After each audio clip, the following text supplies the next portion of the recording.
Alexandre Dubé. Aussi véridique et authentique que son information.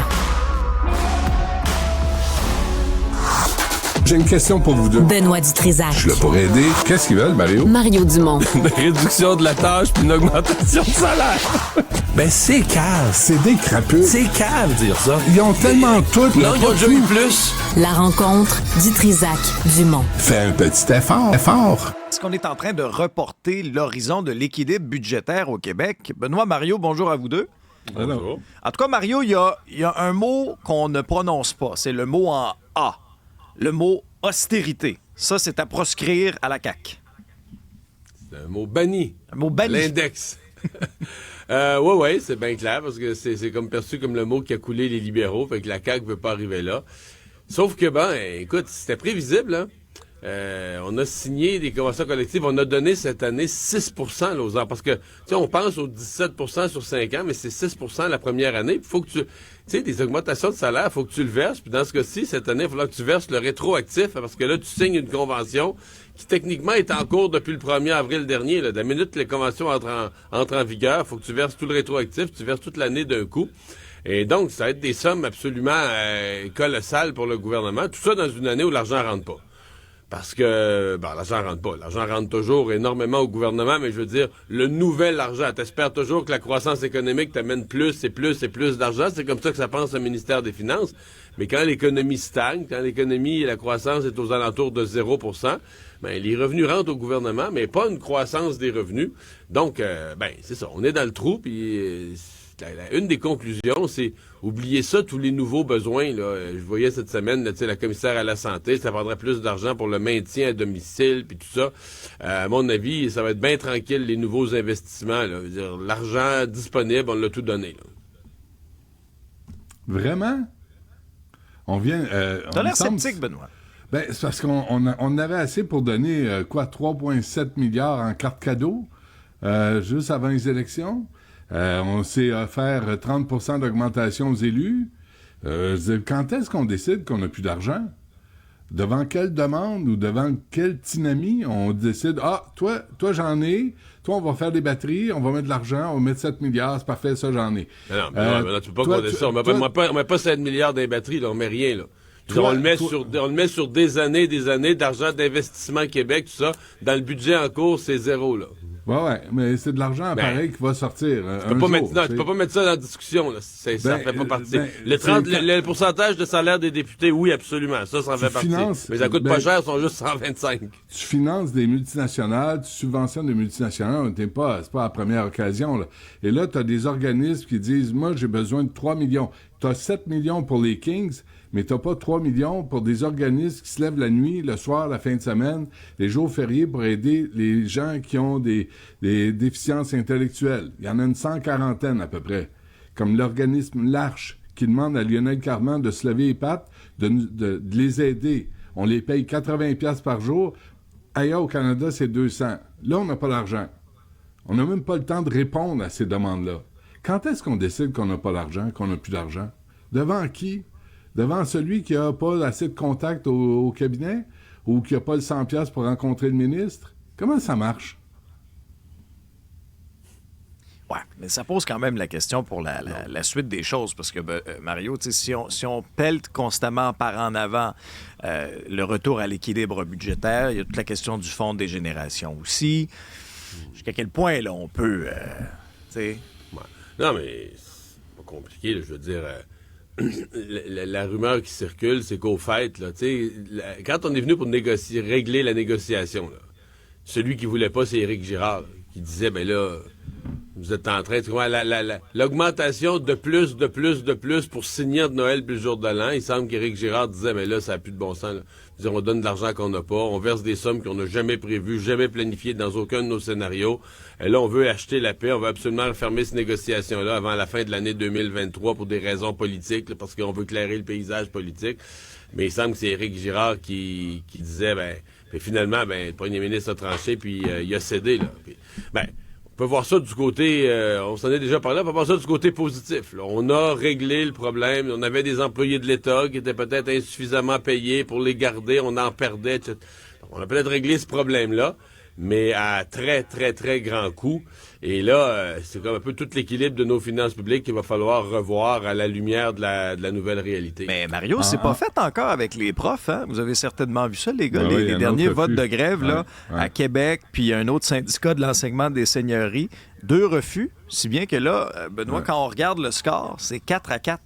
4-4. Sur 9 syndicats. Puis il reste Haute-Yamaska, il reste le Il coin de reste Granby. Haute-Yamaska le 31 janvier. La game n'est pas finie. Attendez, là, continuez à acheter de la bière puis à manger du popcorn.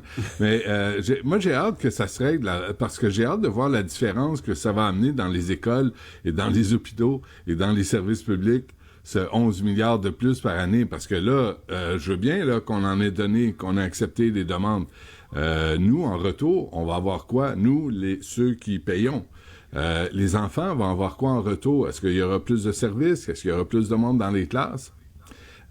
Moi, j'ai hâte de voir ça, là, la prochaine partie de l'année, quand l'argent va commencer à rentrer, là, les augmentations de salaire, puis l'amélioration des services. Je pense que ça vient avec, j'espère. Mais il me semble, en tout cas. On va voir. Je me souviens d'un reportage. Alexandre, la Ouais, vas-y, FAE va Mario. voter contre, là. Ben, Je sais pas, moi je fais une prédiction un matin. Il reste un syndicat, Ouais. là c'est 4-4. Donc juste rappeler aux gens, la FAE c'est 9 syndicats affiliés. C'est ça. Pour que l'entente soit adoptée, ça prenait la double majorité. Il faut qu'une majorité de tous les membres votants ait voté en faveur de l'entente, mais il faut qu'une majorité des 9. Donc ça prenait 5 sur 9, d'où l'intérêt de ce que tu nous dis ce matin. Avec les 2 votes hier qui se sont opposés, c'était 4-2, 4 oui, 2 non. Puis là, tu as 2 non qui s'ajoutent, donc c'est 4-4. Alors, le syndicat de la Haute-Yamaska va trancher la question. C'est un peu bizarre là, qu'ils votent pas tous le même soir. Là, le syndicat de la Haute-Yamaska, eux, ils savent que leur vote détermine tout. L'acceptation et le rejet de 2000 l'entente, c'est membres. comme si eux qui ont le dernier mot. Oui. Mais eux, il faut rappeler que leur exécutif syndical a déjà recommandé fortement le rejet de l'entente. Oui, on parlait du mépris du gouvernement envers la Oui, profession. c'est là Mario. qu'ils ont parlé du mépris, exactement. Fait que, tu sais, à mon avis, l'entente là, est vraiment sur le bord d'être rejetée. Là, j'ai hâte de voir, parce que Benoît disait qu'on va avoir des meilleurs services, mais j'ai hâte de voir comment le gouvernement va agir. Est-ce qu'on va dire à des gens qui rejettent l'entente, bon, ben là, l'entente est quand même encore sur la table, puis les augmentations salariales, oui, ils sont toujours là, puis on va renégocier. Parce que moi, personnellement, si tu me le demandes comme négociateur, Qu'est-ce que tu ferais? si je m'entends sur quelque chose puis que tu votes contre, il n'y a plus d'entente. Il n'y a plus de 17 il n'y a Tu plus de leur 6 tires. cette année, il n'y a plus de rétroactif, il n'y a plus rien, comme disait l'autre. Rien, l'entente est retirée de la table, on repart à zéro, puis on négociera quand ça donnera. Mais Est-ce que- le gouvernement est-ce que est c'est ce qu'ils ont présentement fait tellement avec- terrorisé par la grève des profs, j'ai hâte de voir comment il va agir. Là. Ah, mais retournons pas en grève, là. Là, les parents vont mettre le pied à terre, là. Puis là, ça arrivera pas. Il y en aura plus d'autres grèves, là. Dans l'école publique, là, non. Là, Tu il y penses? a T'es des sûr de limites. ça, toi? Ah, écoute, les parents vont péter une coche, là, pour tout ce que ça implique. Benoît, s'ils rejettent comme l'entente, problème qu'est-ce qu'ils dans la font? vie. Ben, ils vont renégocier, mais ils vont continuer, ils vont se présenter en classe, puis ils vont continuer à travailler. En passant, on n'a pas entendu parler, sauf erreur, de l'entente rejetée par la Sûreté du Québec, là. C'était 21% sur 5 ans. Puis je pense qu'ils travaillent encore, les gars, là, les messieurs, les madames, Ah ouais. là, en uniforme. Alors, Ça négocie pas, par exemple. Ça fait 5 mois qu'ils ont négocie voté pas. contre l'entente, qu'ils ont laissé tomber leur 21 puis là, ça négocie Ben, même c'est plus. ça. En tout cas.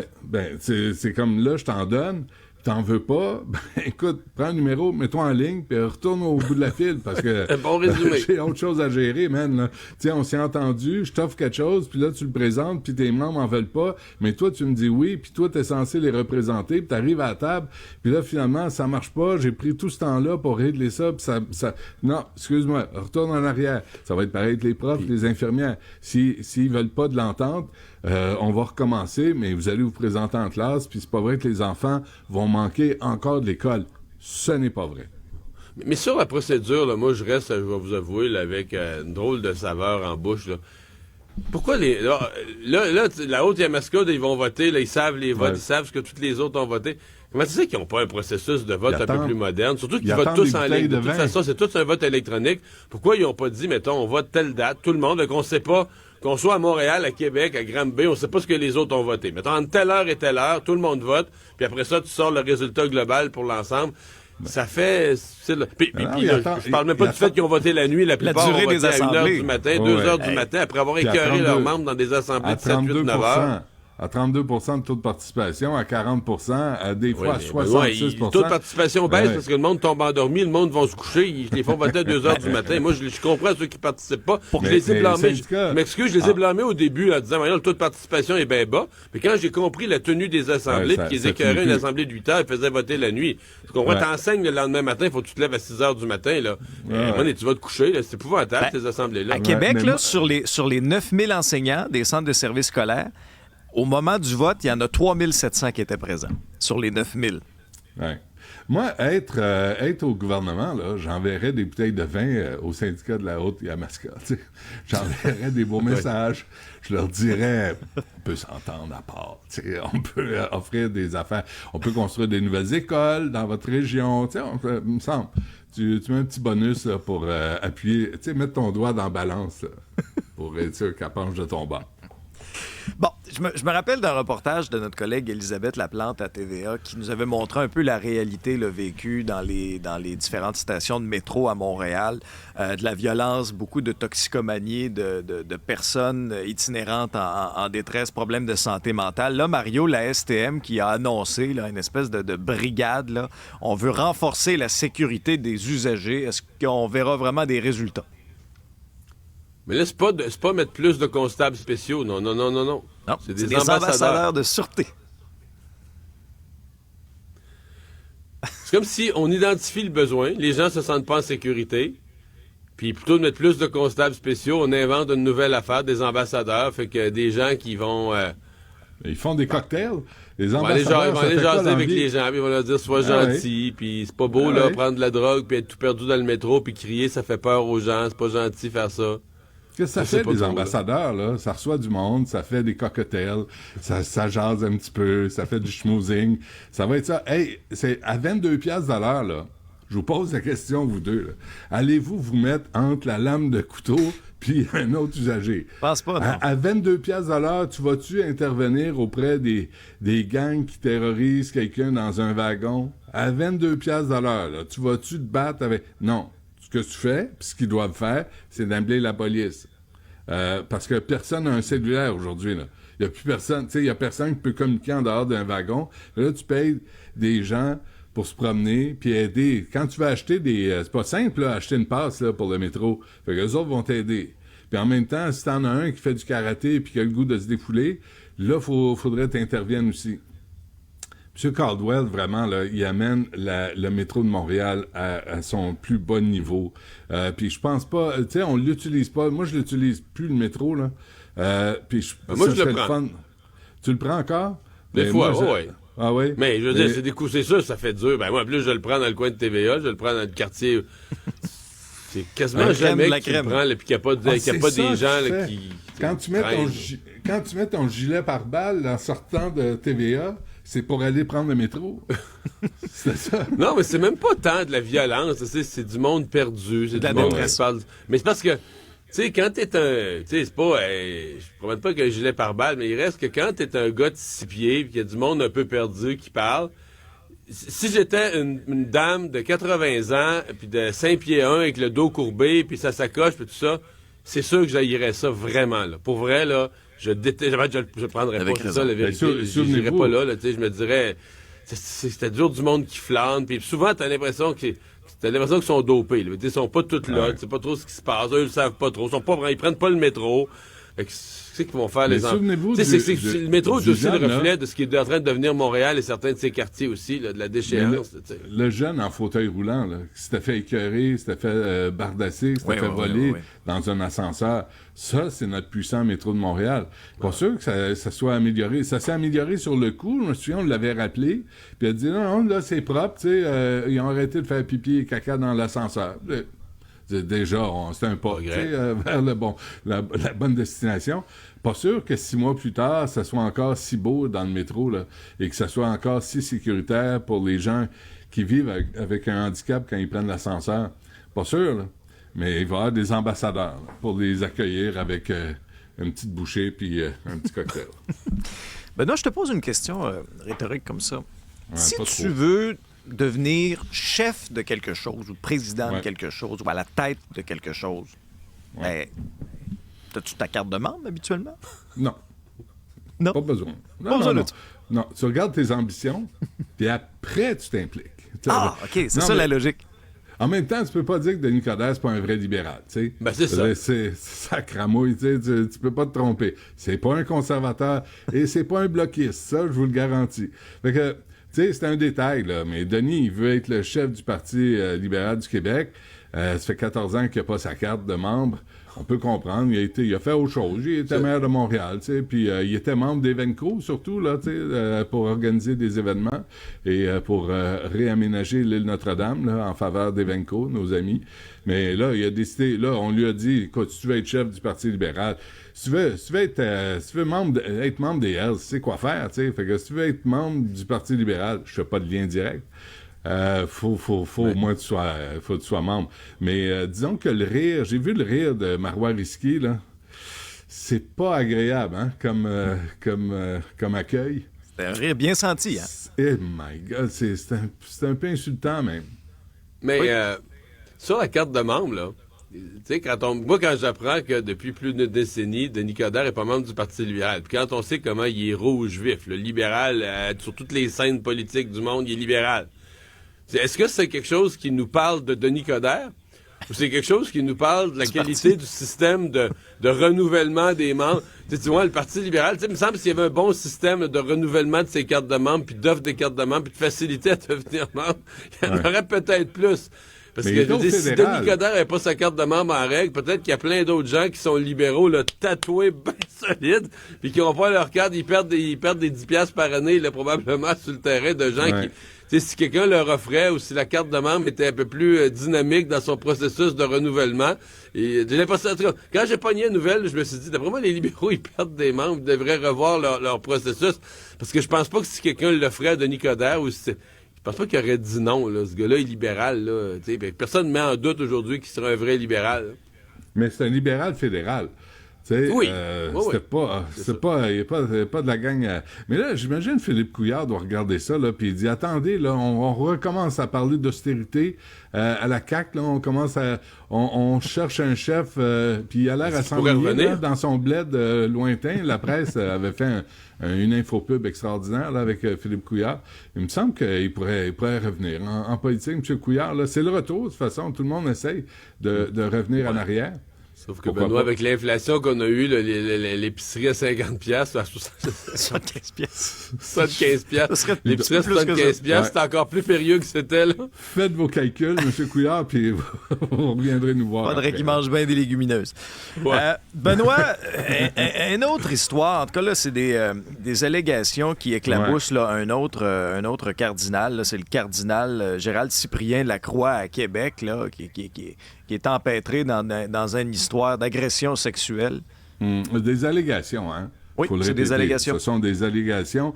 Mais ce qui est clair, c'est que ce monsieur Lacroix n'a jamais eu beaucoup d'empathie pour les gens qui se disaient victimes de curés Matamin, là, comme mon père disait. Là. Il me disait, nous autres, on évitait les curés parce qu'il y en avait un, il habitait en Panay puis Ontario, il y en avait un qui avait la main longue.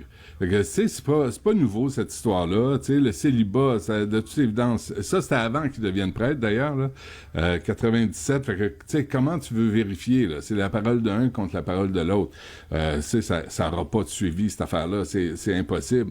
Mais puis Alain Pronkin, hier, me disait, le pape a toujours appuyé les cardinaux, qui étaient accusés. Puis là, il m'a fait la nomenclature de tous les cas. C'est pas réglé à l'Église catholique. Par contre, il y a une affaire, c'est qu'on ne gêne jamais pour critiquer la religion catholique, le Vatican, les curés. Ça, on en parle là, puis on n'a pas peur de se faire décapiter demain matin ou de se faire poignarder parce qu'on dit sur l'Église catholique. Essayez ça avec l'islam, essayez ça, voir comment on va réagir.